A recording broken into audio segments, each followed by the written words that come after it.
Hello, OB Joyful Church. Good to be with you. We are in 1 Peter 1:13, and we've just come out of this whole section on salvation, and now we're talking about what it means to follow Jesus now that we have more understanding about how incredible that salvation is. Let me read it to you. Verse 13, therefore, preparing your minds for action and being sober-minded, set your hope fully on the grace that will be brought to you at the revelation of Jesus Christ. Of course, when you see therefore, you want to look before it. And when we do that, we see that Peter's been describing salvation, and it's a thing that even the angels are blown away by. Well, because of that, he gives us three action words: prepare and be and set. Prepare your minds for action, be completely clear-minded, and set your hope on Jesus.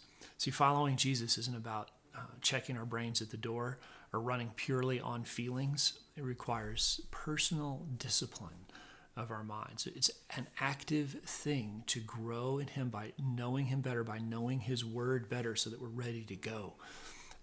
The phrase there where it says prepare your minds for action, the way they wrote that in the original language is to grab the bottom of your robe or your cloak and pull it up above your knees so that you're ready to run. You get in that athletic stance and you can get going when the time comes, whenever you're needed.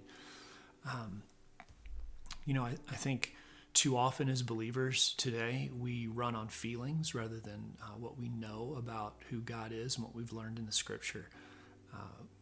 We are deficient in being able to defend our faith or even have a meaningful conversation with someone who has different perspectives because we're not well trained. And then we're not prepared. Then we're not prepared for action. As a whole, I think we need to know the Scripture better in order to be prepared.